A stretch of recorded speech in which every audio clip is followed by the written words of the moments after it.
And now, live from England, bringing you news and analysis that you won't find on the corporate and government mainstream media.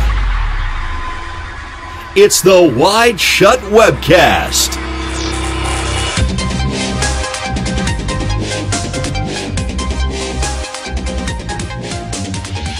Welcome back, folks, to another episode of the WideShut Webcast on flippingthepyramid.co.uk, where we aim to see the world for what it really is, not through the filter of the corrupt pyramidal system that does its best to control us. We're flipping the pyramid frown upside down.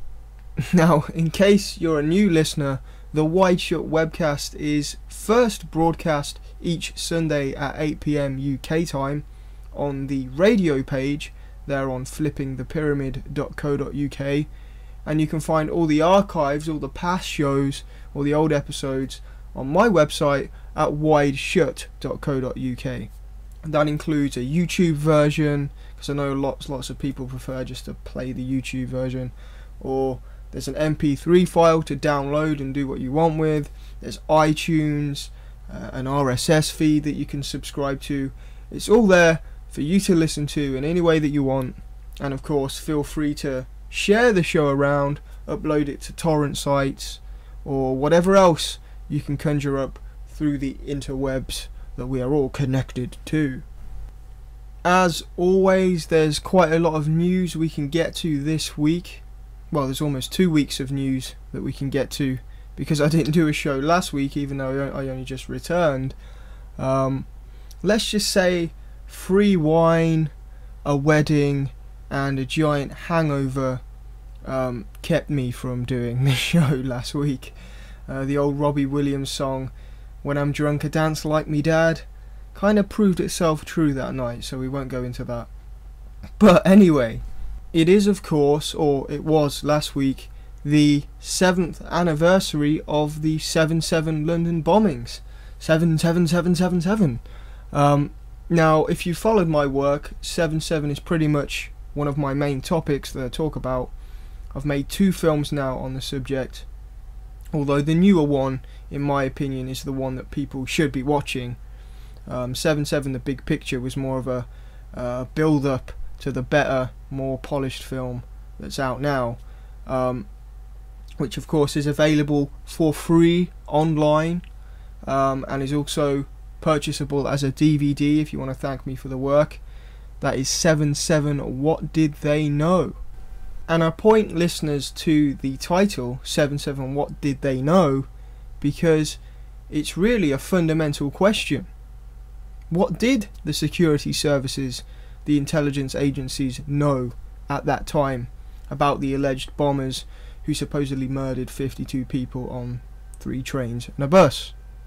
What did the security services and the intelligence agencies and so on, and the police and whoever else, know about the threat of terrorism at that time?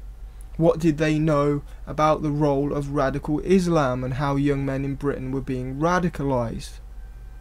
What did they know? What were they doing about it? What weren't they doing about it? And what did the investigation and eventual inquest really uncover about these things? And those were basically the questions I had going into the film, and I think the film pretty much answers those fairly well, while raising some more very serious questions, because it's self-evident really, once you go through the evidence, that the authorities knew quite a lot about all of those questions. Now, the film isn't your typical conspiracy documentary. There's no wild accusations or speculations. Everything in the film is sourced. Nearly everything I talk about is backed up with clippets from newspapers, from documents, and so on and so forth. And from all that, the fact remains, our intelligence agencies, the people tasked with protecting us, are, at the very least, a complete failure. They did a horrendous job. And they were also doing some very dubious things at that time, and leading up to the bombings. They were doing all sorts, allowing extremists to operate in the country as a policy. It was called the Covenant of Security. They allowed young men to attend terror training camps overseas when it suited the government's foreign policy.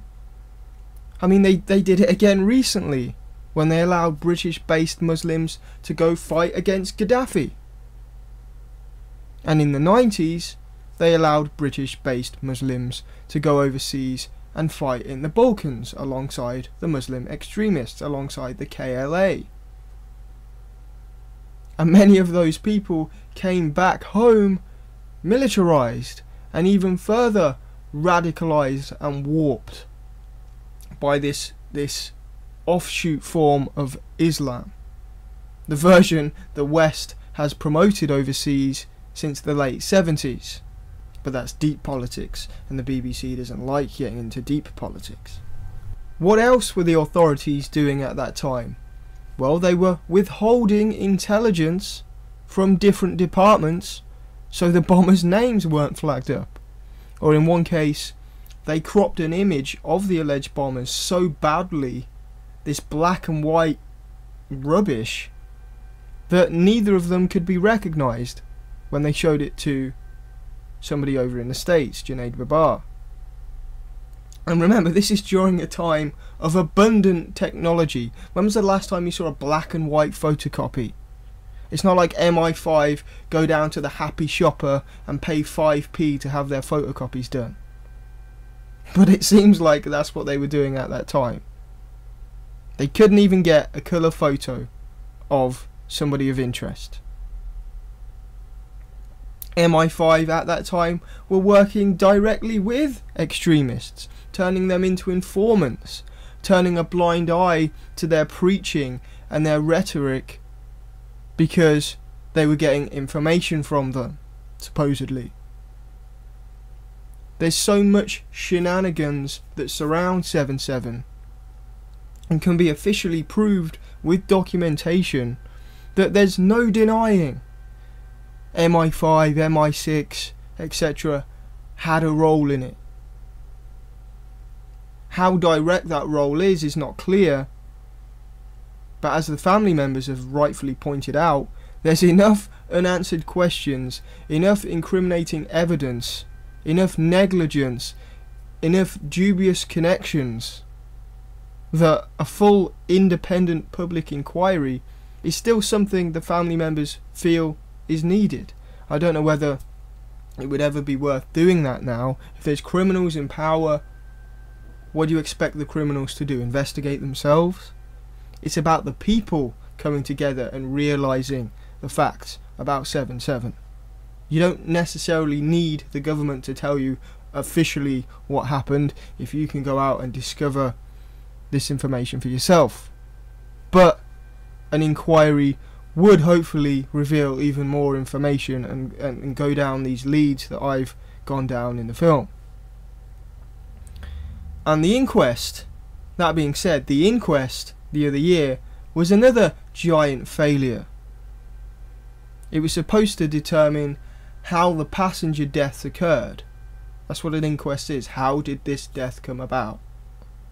But believe it or not, as we've talked about before, there were no internal post-mortems carried out on the victims. And there was no evidence gathered from the scenes of the blasts of what explosive was used. So, if there's no records of how the bombs affected the people on the carriages and no evidence of what the bombs were, then how on earth do you have an accurate inquest? And in the end, they used computer models and guesswork to fill in the blanks. That's how justice was served. Computer models. I'll remind listeners that immediately after the 7/7 attacks, a litany of experts, scientists, police, forensic experts, they all went on record saying that the damage done on those buses and on that bus rather, and those trains on July 7th, 2005 were high grade, likely military style explosives. It was a military style job. Now, all these years later, the official story is that it was just black pepper and peroxide and this strange mixture that they made in a bathtub that they lugged around to London. Yet, none of that mixture was actually discovered at the blast sites. So, even the fundamental questions, how did the people die, what explosives, all this kind of thing, have never been answered about 7/7. And that goes without mentioning all the dubious connections, you know. At least 2 of the alleged bombers were actually surveilled years before the attacks took place, even though the official government narrative that was first released tried to call them clean skins, as if they've never come across these people before, never come across a network that they were involved in, all this kind of stuff, when there was actually a giant surveillance operation called Operation Crevice, which they were tangled up in on the periphery. There was a dubious bookshop that they worked at, the Hekima bookshop, and that was surveilled at one point. Members of that bookshop, you know, the employees, the people that owned it, and 2 of the alleged bombers and so forth, were supposed to have gone to terror training camps. There's bugged conversations of Mohammed Sadiq Khan talking about going overseas for jihad and petty crime to fund various operations. They knew a hell of a lot about Mohammed Sadiq Khan, the alleged ringleader of the bombers. Then there's the fact that at each crucial point of radicalization, the bombers were in contact with suspected intelligence assets and informants, clerics that preached to them, their friends, work colleagues at the bookshop, people they went overseas to meet and be trained by.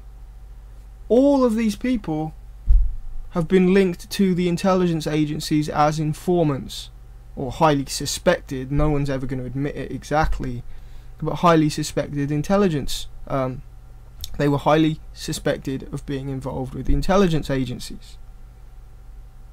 So you have to ask, were the alleged bombers provocateurs on their, you know, journey through radicalization to doing what they supposedly did? Were these key people placed at certain points to push along this attack? That's one lead that needs following up. That's if the alleged bombers did 7/7 at all. That's not even conclusive. It really is a cold case, and it has a lot of state fingerprints all over it. Massive incompetence, to the point of, you know, you have to go, hang on a minute, was there some kind of inside involvement?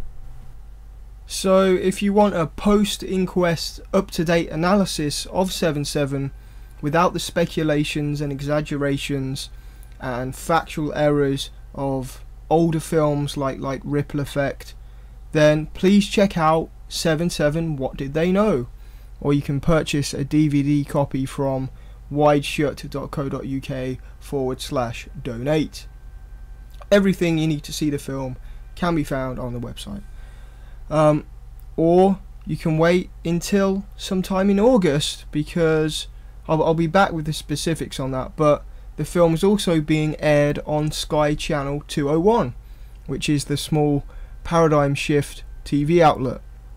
Good guys over there at Paradigm Shift. Some of the stuff they air I think is a little hokey, but it's the best we've got in this country really for alternative information on television, actual television rather than the internet. They've already aired my first 7/7 film, and my film Perfect Storm, the England riots, documentary about the England riots we had the other summer. So I'm happy that 7/7 What Did They Know will also get a television premiere on that channel, and if you want to check that out, please do so. Maybe they could run it against The 7/7 conspiracy road trip that's coming up by the BBC. Maybe we can have a little face-off on the television. Maybe I'll have a word with them about that. But yeah, 7/7. We've covered it a lot here on this show. I've talked to Tom Secker, another good 7/7 filmmaker. I was one of the first people to interview Tony Farrell, who was sacked from his job as a police intelligence analyst because, you know, he'd watched some documentaries and came to the conclusion that he didn't think 7/7 was done by those men, which is a fair argument. James Corbett has interviewed me. That interview is out there. All the archives, if you want to go through 7/7, my films, past shows, etc., can all be found on my YouTube channel and on the website. I also urge you, of course, to watch Tom Secker's films. His website is Investigating the Terror. Just type that into Google and it will come up. I'm not sure if it's .com or .co.uk. And more importantly, follow the research and learn the research for yourselves. You never truly understand the subject unless you're knuckling down and looking at it for yourself. Because blindly listening to other people is not going to get you to the truth or give you any real understanding. There's still loads of people out there that continue to parrot old debunked aspects of 7/7. Like, oh, the image of the bombers entering Luton Station is fake. Well, no, the actual video from the still image has now been released. You need to keep up with these things. There's also, you know, the long-running idea that Peter Power was running a drill with over 1,000 people of the exact same stations, blah blah blah. Well, yeah, Peter Power is an interesting figure that needs a closer look, as I've always maintained and as I've shown in my films. You know, his accurate scenario is a little bit, you know, it's a bit dodgy. Did he have some inside information? Does he have buddies in the intelligence services? Of course he does. He's a crisis management consultant. He has inside info. But there's no evidence that he was running a physical drill on the ground with actual people running about. There's no evidence that he had any contact with the alleged bombers. It's always been maintained that he was in an office with a handful of people from the crisis department of a company that we now know is Reed Elsevier. So it's just these little niggling things that you need to go off and learn for yourselves, not just listen to people parroting. Something that often comes up is, oh, there was a demolition van near the bus. That means that demolition company blew up that bus. But if you follow the research, it turns out that demolition company doesn't actually do explosive demolitions. So the official version of 7/7 stinks, and it's false, and it can be disproved, and there's lots of unanswered questions and dubious connections and leads that we need to follow.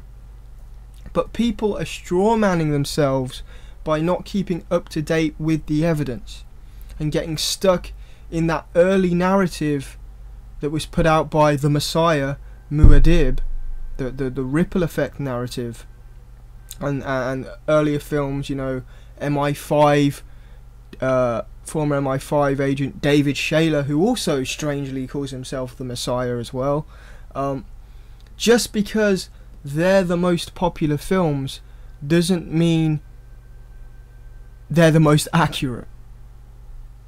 Don't do the elite's job by becoming a disinformation artist without even being paid for it, by repeating things that no longer have validity.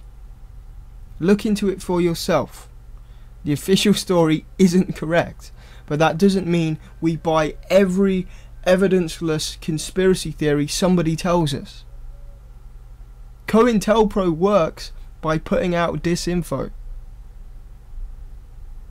and by character assassinations. And what I mean by that is ridiculous things like proclaiming to be the Messiah, character assassinating yourself. You know, if I made this documentary, then came out and said I was the Messiah, people would laugh. Maybe that's the point. Maybe it's to make it all look a bit stupid.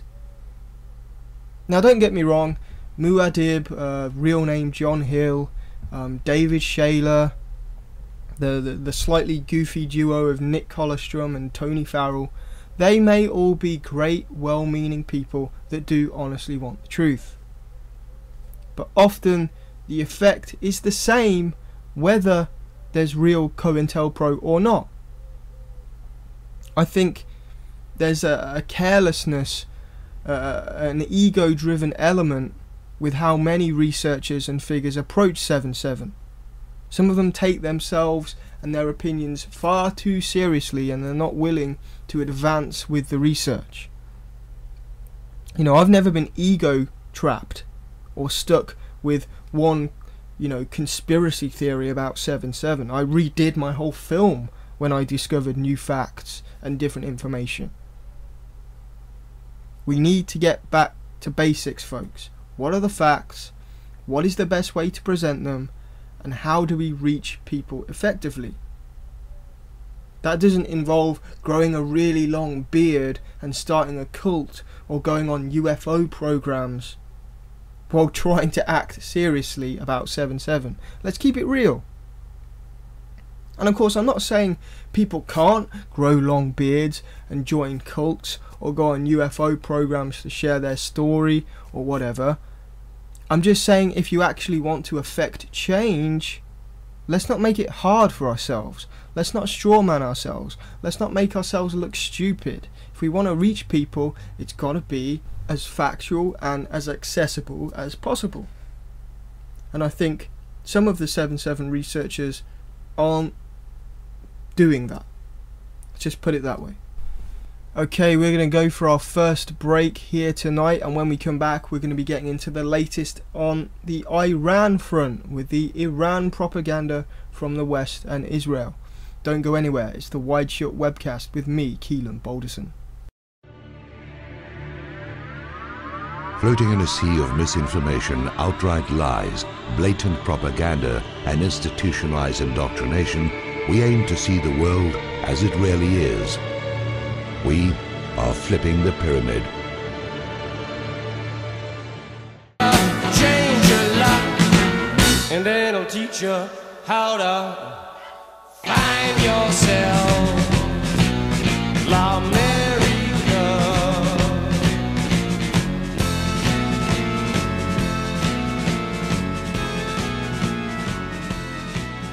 Welcome back. We're getting into the latest on the Iran situation.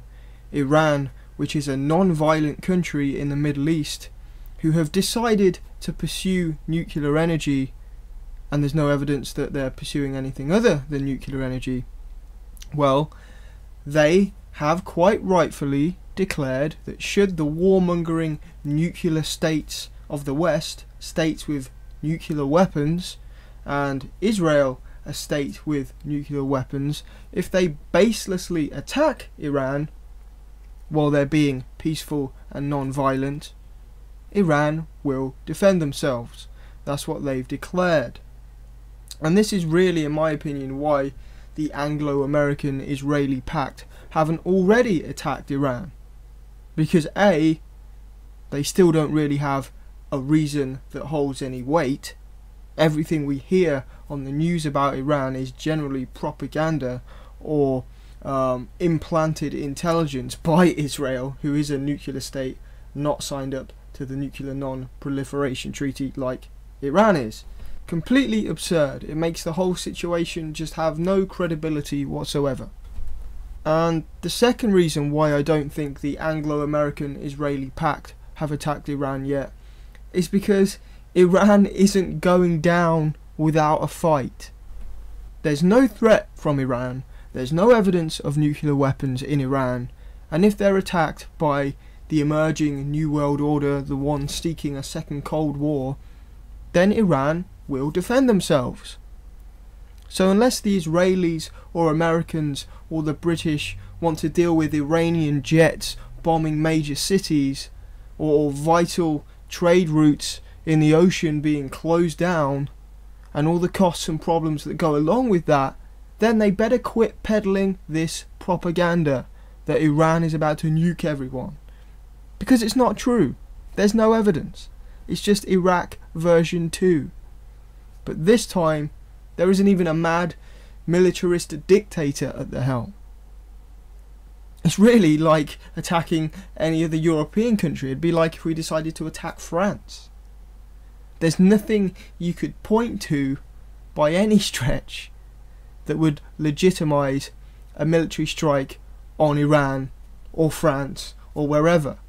There's no basis. And doing so would be extremely careless because Iran actually has a military. Oh, but they make women cover up in that religious head thing. What, so we bomb them? That justifies bombing them, does it? Those kind of issues are cultural issues for the Iranians to deal with. We're not the world's policemen. And that's if it needs dealing with at all. You know, this religious garb that women are forced to wear. It's just the way their society has evolved. And not every Iranian woman feels repressed from the pressure of wearing religious clothing. A lot of those women want to wear the religious clothing because they are religious. You know, some women wear it to give it a middle finger to the rest of the world. They don't want your Western lifestyle. Screw you, I'm going to wear my religious garb. You know, you want to talk about women being repressed. What, so we liberate the women of Iran? Are they better off now wearing bikinis or the latest fashion? If we liberated them from their religious clothing, would they be better off in Western life purging after they've eaten food? I mean, are women really free in the West, or is it just a different kind of repression? What about when every magazine cover pressures women into dressing and looking a certain way, or to strive to be celebrity? Fuck you. In our culture, women are just fucked up in this way, and in their culture, women are fucked over in that way. It's no different. It's just a different society. Dropping bombs because people are different and you think we should be liberating them is ignorant. It's racist, it's patronising, it's bullshit. So what reasons are left to be striking Iran? None. Leave them alone. It's too much for the Anglo-American Israelis to handle. They will fight back. Iran prepared to defend itself, and you can find the link to this article in the info box below on YouTube, or I'll be pasting it into the chat room if you're listening live. Iran have declared their unsurprising willingness to strike back at the West and Israel should the nation or specific targets, such as their civilian nuclear power facilities, fall under a military attack. It's a reaction to those who are politically discourteous to the Iranian people by saying all options are on the table, said General Hossein Salami, according to the official IRNA news agency. This, along with various other statements from the Revolutionary Guards, came during a demonstration of strength on state TV, showing a successful mid-range missile test in the desert. According to Brigadier General Amir Ali, Iran will not roll over should it finally fall victim of the Anglo-American-Israeli Pact's unjustified warmongering. Iran's military have the capability to counterstrike US bases throughout the Gulf region within minutes of being attacked. Iran's strong words come after continual Western and Israeli-led propaganda surrounding Iran's nuclear capabilities and the further militarization of the Gulf by the United States. The US have deployed more fighter jets and minesweepers in case Iran opts to block the transport corridor of the Strait of Hormuz in response to further unjust sanctions. The Brigadier General told the Fars news agency, "We have thought of measures to set up bases and deploy missiles to destroy all these bases in the early minutes after an attack. Some 35 US bases and targets in Israel are already part of the strategy. This warning runs alongside a 3-day Iranian military drill called Great Prophet 7, which they have been using to prepare for attacks, but to also reiterate their ability to defend themselves. These US bases are all in range of our missiles, and the occupied lands are also a good target for us. The Revolutionary Guard displayed dozens of missiles during the drill, including the Shahab 3. The message of these Grand Prophet 7 maneuvers is to show the determination, the will and the power of the Iranian people in defending their national interests and core values, said the general. The test targeted mocked-up military bases made to look like those of the US. Unlike some Middle Eastern countries that are made up of warring tribes and paramilitary factions, Iran's army and Revolutionary Guard are an advanced and well-equipped institution that would give any nation a run for its money, should the Islamic Republic come under threat. Presumably, it is because of this reality that the Western Israel haven't already launched a strike. Instead, they have spent years using rhetoric and propaganda to paint Iran as the next enemy, while covertly assassinating targets within the country and backing opposition groups and terrorists. Iran's show of strength reiterates the carelessness of some of the saber-rattling by US and Israeli politicians. One weak point on the chess piece for Iran might be Syria, which is currently facing a violent civil war, with the West backing the opposition rebels and terrorists. The conflict could quite easily spill over into the Islamic Republic as a proxy war. It was revealed last month that Iran is also increasing its naval defences and had sent warships to dock in Syria as a warning that any overt attack by the West on Syria would mean trouble. The tension continues. And speaking of Syria, moving over to that front, we've already discussed the situation there a lot on this show, but something that might help illustrate what's happening, a segue if you will, is if we go back to my film 7/7 What Did They Know, I make the point that if we don't stop our officials, our government, the intelligence agencies, from working directly with Islamic extremists, harbouring them, recruiting them as informants, supporting them in wars all over the world, using them as mercenaries, then this so-called war on terror that we're told we should be petrified of and have all these security measures to combat, well, this cycle is just going to continue. How can you support them on one hand and fight them on the other? It will be never ending. And lo and behold, that cycle is continuing. In the film I talked about Libya. Well, now we're in Syria. The CIA, MI6, special forces and so on are backing the Syrian rebels that are made up of Al-Qaeda terrorists. Mainstream media admit that, but they fail to put it into any context. What does it mean? Well, it means the war on terror is going to continue. Rather than removing Al-Qaeda, like we're claiming to do in Yemen when we drone strike people, and Pakistan and so on, we're actually rearming them and giving them a new territory. The potential of taking over Syria, like they did in Libya.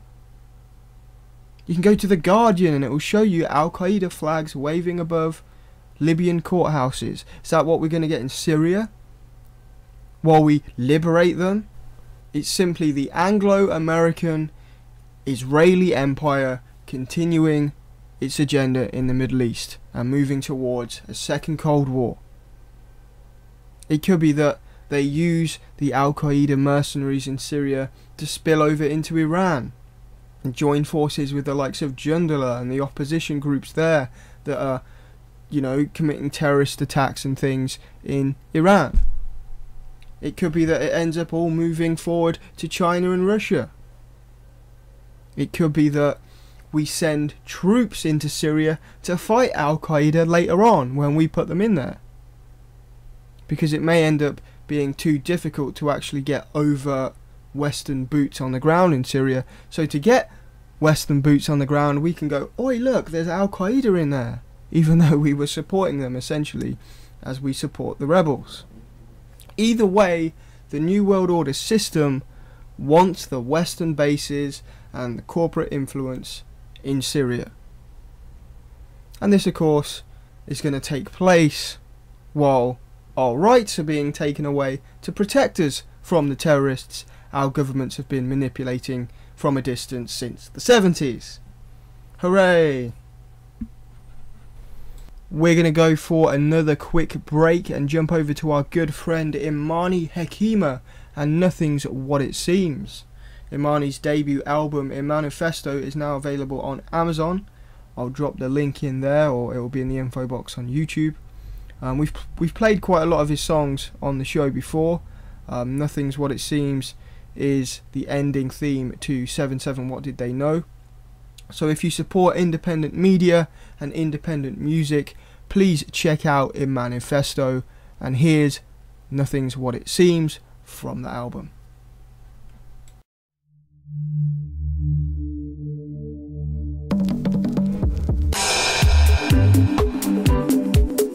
Nothing's what it seems, yeah.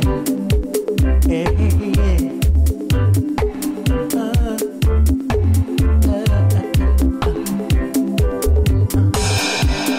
Terrorism strikes again. Usual suspect gets the blame. Responsibility is plain, but nothing's what it seems. There's not a scrap of proof around. Instigator can't be found. None of us is safe and sound, 'cause nothing's what it seems. Yeah, nothing's what it seems to me, or what it may appear to be. This is my reality, and nothing's what it seems.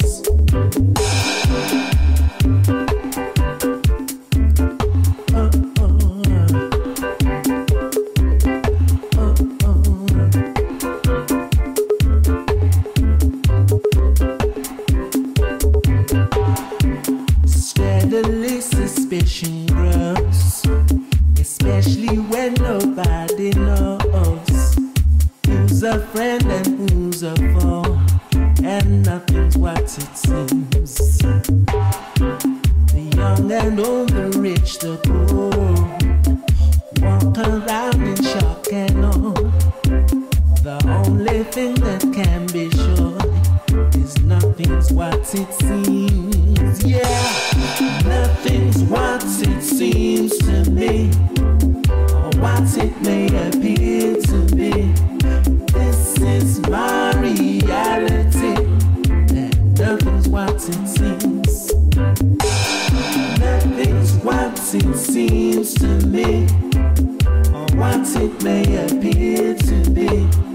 This is my reality, and nothing's what it seems.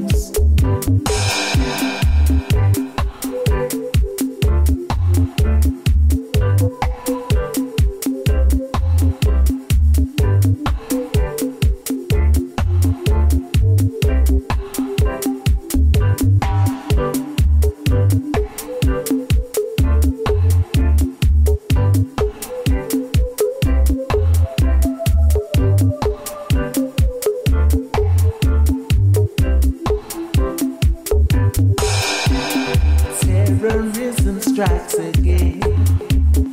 Usual suspect gets the blame.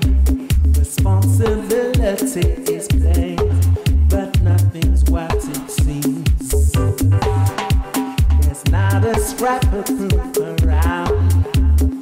Instigator can't be found. None of us is safe and sound, 'cause nothing's what it seems. Yeah, nothing's what it seems to me, or what it may appear to be. This is my reality, and nothing's what it seems. Nothing's what it seems to me, or what what it may appear to be. This is my reality, and nothing's what it seems. Come on in, come on in. Nothing's what it seems to be, or what it may appear to be. This is my reality, and nothing's what it seems. One more time. Nothing's what it seems to me, or what it may appear to be. This is my reality, and nothing's what it seems.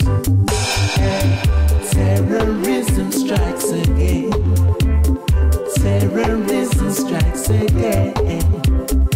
Never let them fool again, 'cause nothing's what it seems.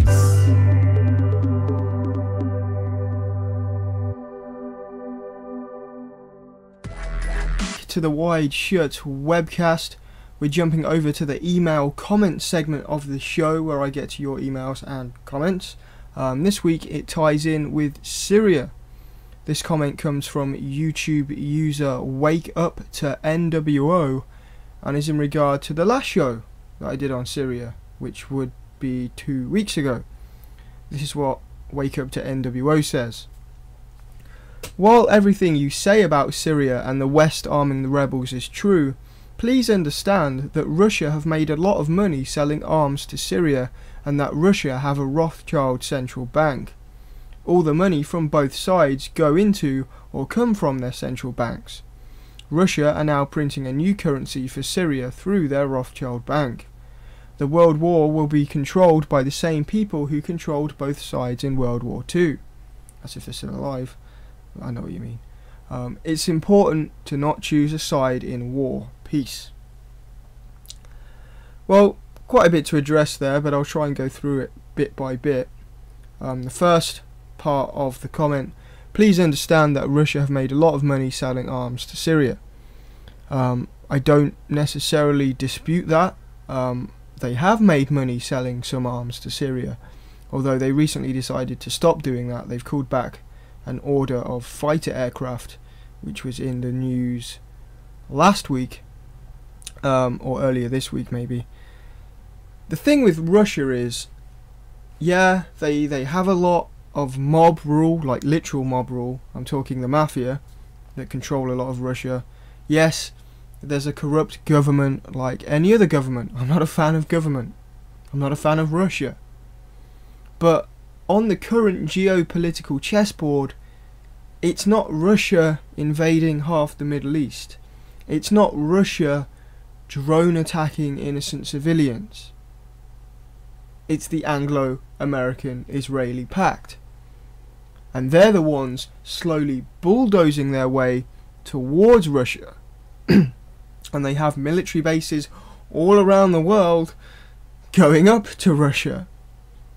The West, at this point, is the aggressor.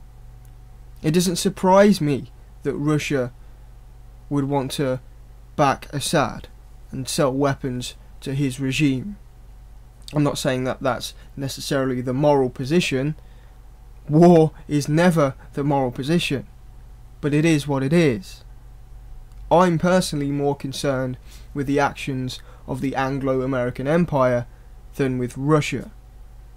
To me, the Anglo-American Empire, with the Israelis in the mix and so on, are far more of a threat to world freedom right now than Russia is.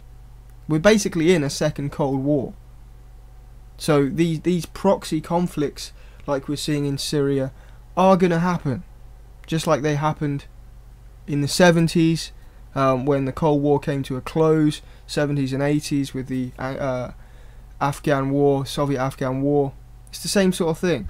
And it's sad that the people of Syria have to be exploited like that from both sides, with each side not really caring about the well-being of the people. Well, clearly not caring about the well-being of the people that are getting slaughtered in Syria. Unfortunately, there's no way now that Assad can stay in office. It's just too far down the line. And there's no way that the rebels can assume power and it be a legitimate, democratic system. both sides are going to continue killing each other, and those exploiting the conflict have completely ruined any chance of liberation for the Syrian people. Moving on to the next point, Rothschild Central Bank, all the money from both sides go into or come from their central banks. Russia are now printing a new currency for Syria through their Rothschild Bank. Is it a Rothschild central bank? Is it still the Rothschilds? Or has that just become conspiracy jargon for the central banking system itself, which obviously was first popularised by the Rothschilds when they went through Europe, basically eating up the economies? I personally don't find it convincing that the Rothschilds are somehow still ruling over the whole banking system.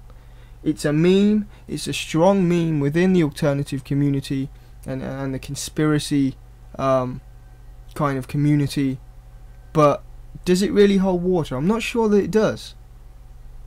Don't get me wrong, the Rothschilds still have huge influence and are still manipulating world events. They still have a great backlog of wealth, and they actually recently merged with some of the Rockefeller fortune, I guess, to re-strengthen the power of that old money. But yeah, we see Nat Rothschild interfering with politics in England, schmoozing with record label chiefs like David Geffen and people like Peter Mandelson, where they all got together and created the Digital Economy Bill, that draconian, copyright thing that can get people's ISPs to boot them off and stuff. So yeah, the Rothschilds still are playing a role, but I don't think that they're at the top of the pyramid banking system anymore. I just don't think it holds weight. Maybe you can point me to some information I'm not privy to, but it just doesn't seem like it's like that anymore to me. That just seems like a conspiracy meme that's stuck. The system itself is still completely corrupt, but it's a self-perpetuating system. Maybe the Rothschilds helped get it along, now other people, it's a revolving door, it's a beast, it's continuing. But I don't think any one person or one close-knit group or family is really controlling that whole system. I believe that it gets leveraged into different areas by different people. Third point, all the money from both sides go into or come from their central banks. I won't disagree that central banks play an integral role in what's happening. Money makes the world go around. But is the conflict a product of the central banking system? Or is the central banking system a parasite that is benefiting from the conflict?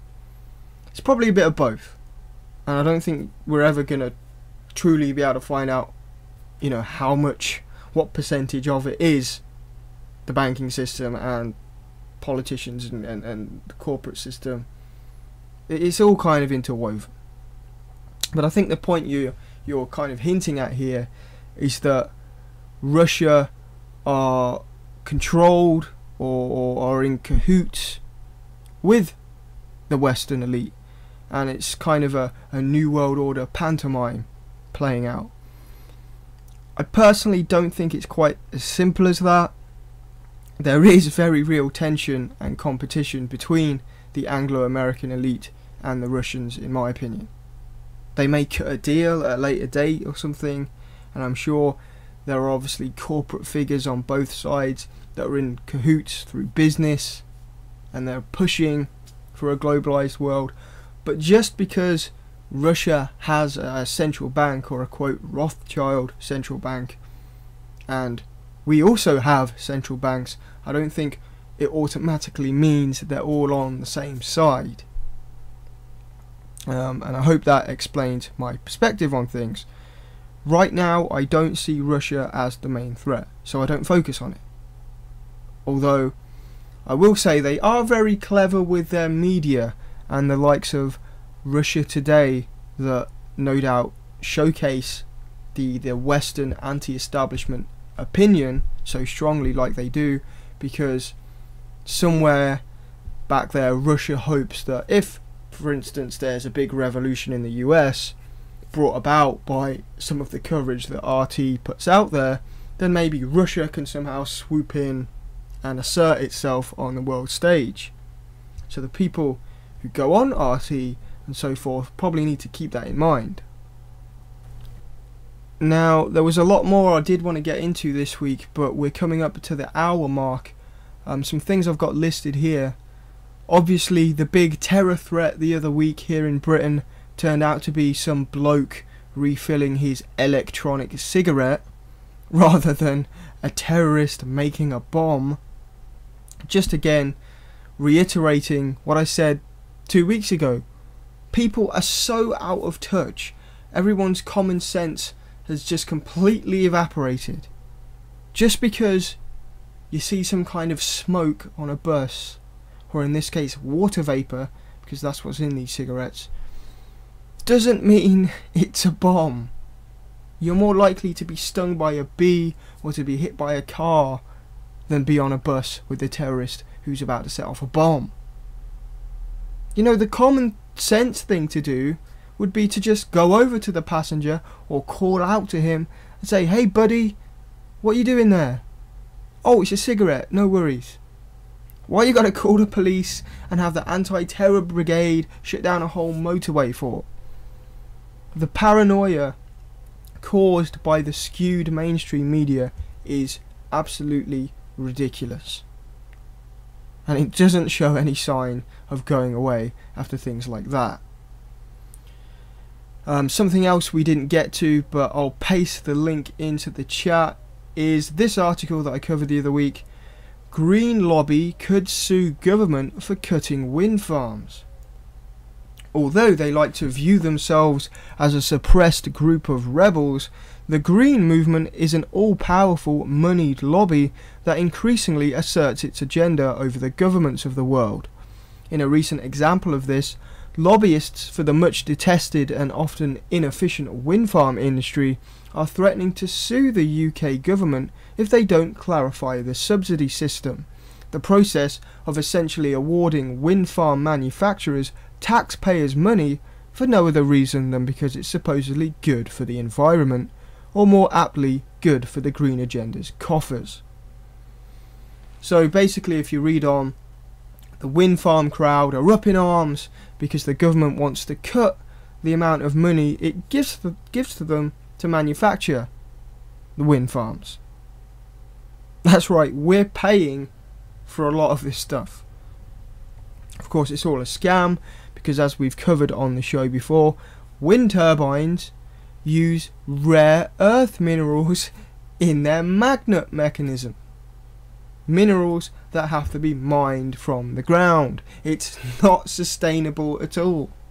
How can you have sustainable energy when you have to mine for the minerals that create it? And actually in China, where a lot of this mining has gone on, it's actually caused a lot of pollution and toxic waste. So well done, environmentalists. Or is it just that you're mentalists? That's it for this week, folks. Thanks for tuning in to the WideShut webcast on flippingthepyramid.co.uk. For other shows on the network, check out the radio page. We've got Cookie, we've got Blue Bus, we've got Red with the tunes and much more. So be sure to check that out. And my website is again wideshut.co.uk. Catch you next week, folks. If you found the preceding information valuable, please consider buying a DVD or making a small donation of your choosing. Go to wideshut.co.uk/donate. That's wideshut.co.uk/donate. You are the resistance.